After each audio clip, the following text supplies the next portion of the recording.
사막 위의 연가시 같은 좌익들의 실체를 보자. 한국 최고 수석 국립대학에서 자주 종종 있는 일이다. 여기에 재학생들은 다른 대학에 비해 4년간 공짜로 공부를 하는 셈이다.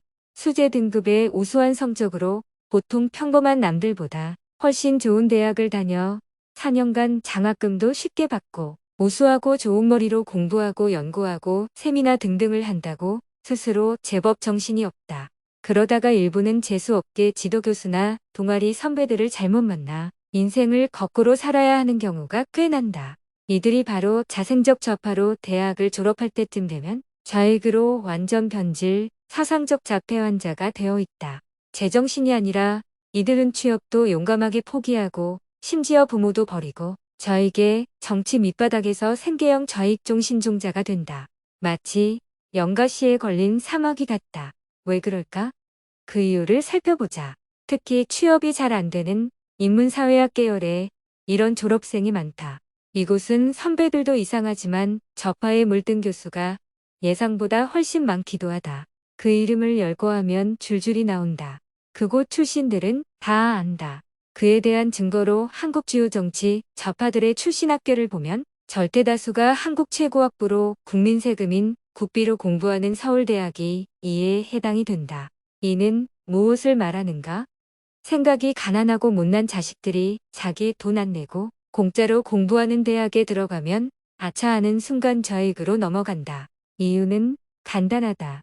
생각이 가난하고 빈궁해서 생전의 경험에 보지 못한 공짜 배기의 달콤한 극락의 맛을 두뇌가 가장 학구적으로 왕창 피어나는 시기에 4년간 고된 노동도 없이 그냥 행복하게 공부만 하면서 도취되어 인생을 오판하기 때문이다. 이는 유럽 전통 명문대학도 마찬가지이다. 대학을 국민세금 국비로 운영하는 프랑스와 독일의 생각 이상으로 저파 인문사회학도가 많다. 동서양 막론, 그들이 펼치는 정치 논리는 천부적 권리로 사상의 자유라고 하지만 노동 없이 평생 공짜로만 세상을 편하고 쉽게 살아가야겠다는 공짜 심리 욕심이 싹 텄기 때문이다. 더 웃기는 것은 결혼도 하고 나이가 차면 이들 중에 일부의 상당수가 저파를 하다가 우파로 넘어왔다고 주변의 공공연히 자랑하고 있다. 이런 괴이한 자들의 말도 믿으면 안 된다. 이들은 저파 내부에서의 싸움에서 밀린 자들이다. 갈 곳이 없으니까 생계형으로 우파로 와서 자유의 흉내를 내는 것이다. 저파에서 간혹 말하는 자유란 것도 명칭만 자유로 사회주의적 자유정치 이념을 지칭한다. 모르고 속으면 큰일 난다. 이런 자유는 구소련에서 행하던 농노에서 시민으로라는 인민해방용의 자유로 내용이 계급투쟁에서 피 튀기는 전투적 자유이다. 우리가 말하는 개인에서 출발하여 개인으로 돌아가는 그런 자유의 세계의 자유가 전혀 아니다. 하여튼 좌파에서 그대로 있든 아니면 우파로 왔던 그들의 사상은 사변 철학에서 출발하여 실증과학으로 가는 정상적인 궤도의 사상이 아니고 좌익이란 특수이념으로 그냥 상부로부터의 학습지령을 무비판적으로 받고 행동하는 폭력의 수수목적으로 세뇌발화된 자폐적으로 병든 이데올로기일 뿐이다. 자유우파는 다음 사항을 명심해야 한다. 사상과 이념이 확연히 다르듯 사상과 이데올로기도 완전 다르다. 정치 철학에서의 체제 진리는 신이 명한 목적으로 단 하나, 자유민주공화국뿐이다. 자유와 민주, 공화정이 바로 우리 인류를 위한 철학이요, 사상이요, 과학이다. 좌익의 이데올로기엔 자유와 민주, 공화정이 아예 없다. 오로지 동지나 동무만 있다. 심지어 남자와 여자의 구별도 없다. 태어난 순서의 나이도 당연히 있을 수 없다. 있으면 큰일 난다.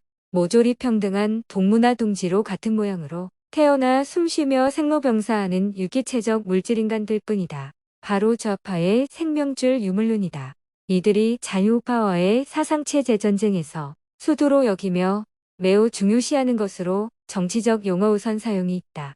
이들은 정신도 유물론으로 해석하여 사상과 이념에서도 방향과 진로를 정하는 정치 용어를 우선 점령하여 자유우파보다 먼저 물량적으로 대대적으로 이용하면 모든 것을 쉽게 자기네들이 원하는 대로 정할 수 있다고 본다. 바로 정신을 물질로 보는 작태이다. 작금 분단의 한국 자유정부부터도 이를 매우 조심하고 살펴야 한다. 방심하다가는 언젠가는 스스로 붕괴를 당하기 때문에 이를 필히 주목해야 한다. 고제정 러시아의 마지막 로마노프 왕조가 이런 꼴을 당해 역사에서 사라졌다. 자유대한민국도 자유만 너무 믿지 말고 현재 이상하게도 대한민국 언론에 만연한 북한의 좌익 용어부터 소멸해야 한다.